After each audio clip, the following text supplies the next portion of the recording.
here to share a story that I witnessed, the story that I experienced myself. And it really changed me, and it changed the way I see the world. There was a time when I was at a party. It was a normal party. I was expecting to meet some friends. I was expecting to meet some relatives. I was expecting to meet some people I don't really know. But I was not expecting to meet a billionaire. Yes, I was standing there and I just saw somebody sitting in front of me and I was like, oh my God, is he really the person? And I said, yes. And I took the opportunity to just go up to him and speak to him. In 5 minutes of conversation, he just shared a small, beautiful journey of his life where he succeeded from nothing to probably everything that the world knows of him right now. But he also shared with me one concern, one fact which was really bothering him. And he said, Purvi, I have everything today, but I don't know if there is a success formula which gives a guaranteed success route. And if it is there, I want it for my children. Because a lot of times I have sleepless nights where I think, will my child be as successful as I am? Will my children be as happy and healthy as I am? And I, in my normal self, just took the opportunity and I was like, can I come back to you on a solution on this particular question in a week? And trust me, I had never taken such a big challenge. It was definitely something I plunged myself into, but I didn't know it would be so difficult as a work. So what really happened after that? I actually went home and I thought, did I make a mistake? Did I overcommit to the billionaire that I would actually come up with a logic and a solution for a guaranteed success equation? I don't know what I did. But then I just stepped into my shoes and I was like, yes, I will try. I will make an attempt to find a solution. And that started a journey of me exploring every single book on my bookshelf. It included stories for kindergarten students, which I used for my 2-year-old daughter, and it included biographies and autobiographies of successful people from all across the world. And in the journey, I actually came up to a small storybook which had the very known story of the rabbit and a turtle. And as everybody here knows, the race was between a rabbit and a turtle, and both of them actually decided that they will probably win the race. But I think we all know who won the race, right? Who won the race? Yes, turtle won the race. Why? Let's actually think of model stories which actually give us a lesson. What was the story about rabbit and the turtle? Rabbit was there. So let's say this was rabbit and let's say this was turtle. Sorry, I'm bad at drawing. And this was the starting point. What do you think both of them were thinking when they were deciding to race? Rabbit thought, I will definitely win because I can run faster than the turtle. Turtle thought, let me give it a try. If I win, it's okay. If I lose, it's okay. And then, as we know what really happened, both of them started the race.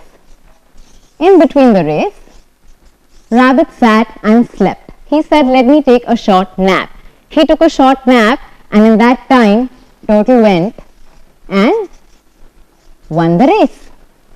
Now, the moral story, which is expressed everywhere in the books on the internet, says that the story tells you how we actually underestimate the weaknesses of other people.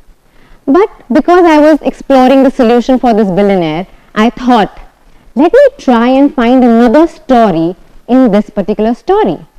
And in the last few days, I had done a lot of research on emotional intelligence and human intelligence, which we also call as IQ and EQ. And I actually thought rabbit was very intelligent. Rabbit was working on the logic of his IQ. He thought, I can always run faster than turtle, I can walk faster than turtle, so I will win the race. Turtle, on the other hand, was actually working on his emotional intelligence. He was thinking, it's okay if I win, it's okay if I lose, it will not really impact me. So he was emotionally very, very strong. So I actually thought, that means I'm probably closer to the solution that I need to give to the billionaire. If I actually combine rabbit's IQ and Turtle's EQ, intelligence quotient and emotional quotient, I will probably get a guaranteed success route. But then I rethought. I thought, is it really a guaranteed success route? I wasn't sure. And I could not take the chance of going up to the billionaire and say, I think it might work. It was definitely not guaranteed success. So I thought, let me do a little bit more study and find out if there is some more element that I can add to this equation to make it a guaranteed success situation. So what I did, I actually went on to study lives of a lot of successful people on this planet. I read biographies, I read autobiographies, I saw interviews, I saw every possible research data available on successful people on the internet. And I found a story of somebody we call Steve Jobs. Everybody here knows about Steve Jobs, right? So, what was the story telling me about Steve Jobs? After all the analysis, I could actually map out Steve Jobs' life and success story on this graph. I took time here, I took success here, and I took failure here. And I started to plot, and the graph actually came out like this.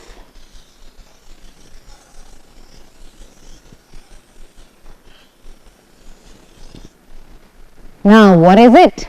Let me tell you that. Steve Jobs was born and his biological parents actually gave him up for adoption. So he probably started here, but he was adopted by really loving parents who took him to California. California was probably a success secret behind Steve Jobs' success because he got to know more about computers in that particular region. But then what happened? Then as he grew up, his adopted parents fulfilled the promise that they had given to his biological parents, and that was to send Steve Jobs to a college. So he landed at a college called Reed College. What happened then? Steve was enrolled in the college. He was enrolled officially for one semester, and then he dropped out of the college. It was a low moment. It was almost like a fiery failure moment for Steve Jobs. How do I know that? I heard it directly from Steve Jobs in the commencement speech that he gave at Stanford University, where he said, the moment when I was dropping out of the college was a pretty scary moment. So he was experiencing fear, he was experiencing failure, but he did it. And after doing that, what did he do? He came to India. He came to India for 4 long months. So his journey was again on the upswing, where he spent 4 months in India, and slowly and steadily he made his world to something we call Apple computers. He founded Apple computers. So yes, it was a peak point in his life at that point in time. And then what happened? We all know what happened. He actually took Apple to a great height, but after that, for him personally, there was a low moment in his life when he was asked to resign from Apple. And how do I know that this was a low moment in his life? You all can actually witness it yourself by seeing a documentary called The Lost Interview on Netflix. The interview was taken at the time when Steve Jobs was out of Apple. He did not know that he would be again placed in the Apple at the position of CEO, but he knew that he had to do something in his life. And in that interview, he shared those moments which were really painful for him. He wasn't feeling so good leaving the company which he really created from scratch, and that was a low moment for him in his life. But after that, what happened? He resigned and he went to find another company called Next, where he actually took this company to another level again. And then he became the CEO of Pixar. And after that, we all know, yes, he was again appointed as the CEO of Apple.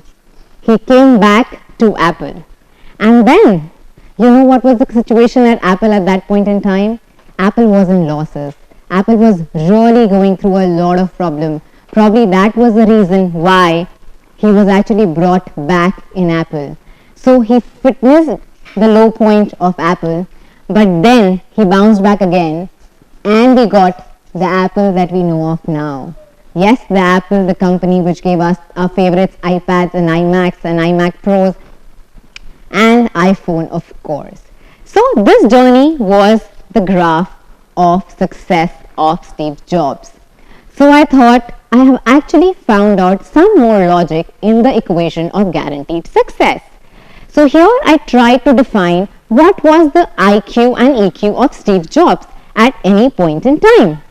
So I actually ended up plotting the IQ graph like this. Yes, so this was my plotted IQ graph. And what was the emotional quotient of Steve Jobs? I thought that was probably the bounce that he could actually see after every failure or at any point in time, the height that he had of his emotional quotient. So I thought I am probably closer to the equation where I can say that IQ with respect to the length, that means through the time, the way we saw in the Steve Jobs case, and EQ with respect to height at any point in time in life at one particular moment. These two components together give you something which is a guaranteed success equation. I thought finally I have come up with the equation.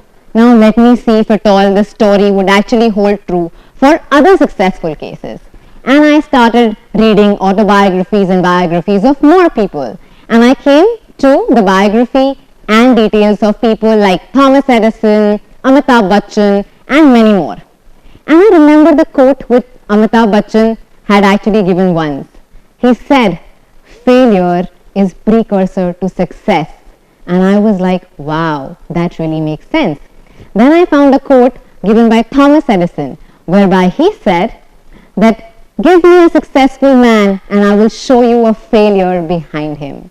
I was like, finally, I have got the equation. And I went to the EA's office of the billionaire and I said, I am here as per the scheduled time. So now can I meet the person and give him the solution? She said, yes, please go. And I entered the executive chamber and here he was. And he said, thank you so much, Purvi. I was like, wow, he's saying thank you to me. It was a situation of a lifetime where I was sitting and giving a solution to a billionaire. And I was like, okay, fine, I'm here and I'm here to give you a solution, sir. He said, okay, Purvi, I give you 5 minutes. I give you 5 minutes and give me the solution. And I was like, are you serious? I did so much of research. I spent like 24 hours, 7 days, literally working on the solution. I have so much to give you. How can I give you in 5 minutes? But then I was like, okay, I am not gonna argue. I will just use the time that I have in my hand.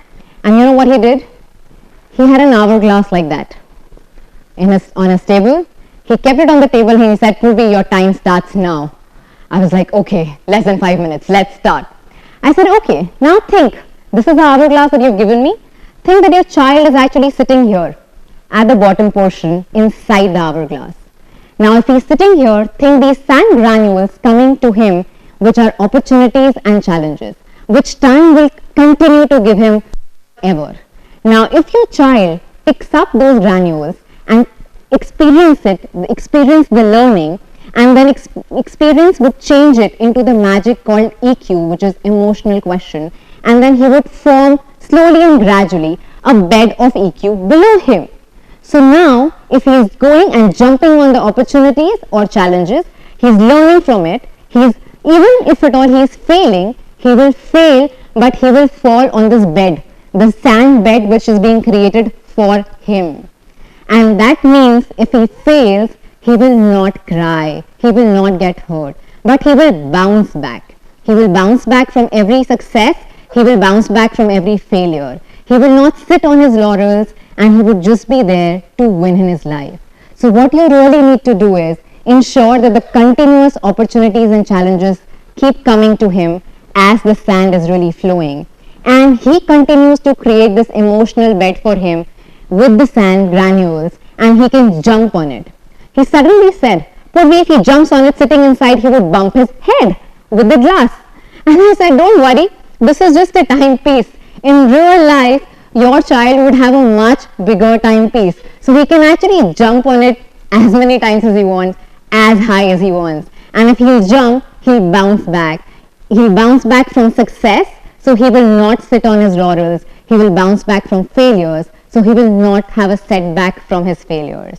So if this happens, he would happily stay here. He said, Purvi, then what should I do?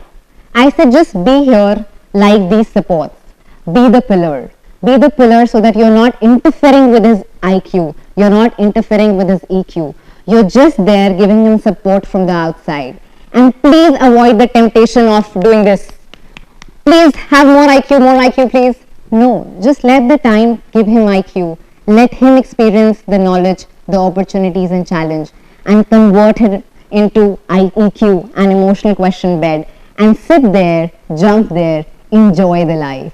And as he said, wow, Purvi, I got the answer. So you are saying if he works on his IQ, if he works on his EQ, if he continues to grow his IQ, and if he is having higher EQ at any moment in life, that means he would have a guaranteed success.